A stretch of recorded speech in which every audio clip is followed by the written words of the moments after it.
ونعاهد أمتنا ونعاهد الشهداء أن نبقى في طريق إسلامنا ومقاومتنا، أن نبقى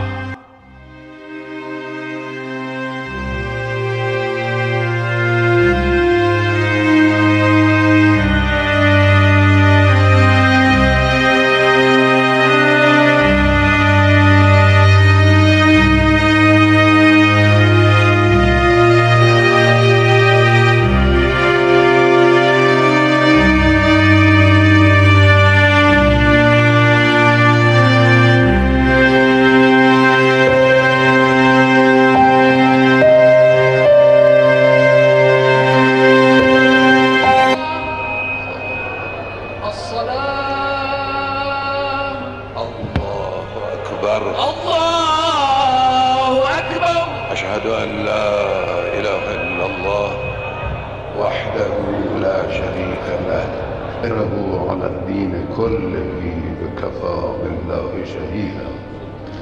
الله أكبر. الله أكبر. اللهم صل على محمد وآل محمد. با پیکر شهید پرچمدار مقاومت، شهید اسماعیل هنیه.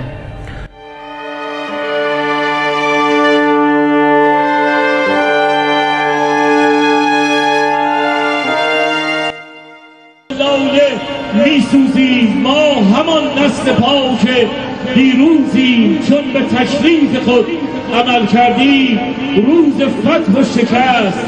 الله اکبر. الله اکبر. خامنه‌ای رهبر. مرگ بر آمریکا. حزب الله مرحبا لشکر حزب الله، مرحبا جیش رسول الله، سنسلی فی القدس انشاءالله، سنسلی فی القدس انشاءالله. مرحبا جیش رسول الله، مرحبا لشکر. ما حمله ما حیدریت یا حیدر، ما این بنی فاطمه یا حیدر، ما این بنی فاطمه یا حیدر. یا عبدالله یا حسین، لبیک یا حسین، لبیک یا حسین. هدیه به رهبر ما، خونی که در رگ ما، ای اهل حرم میرا.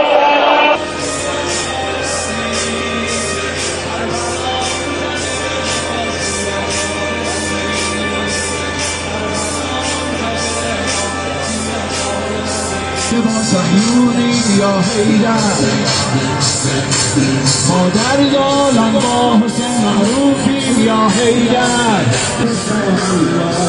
ای نتانیاهوی مرموم، رژیم اسرائیل گرد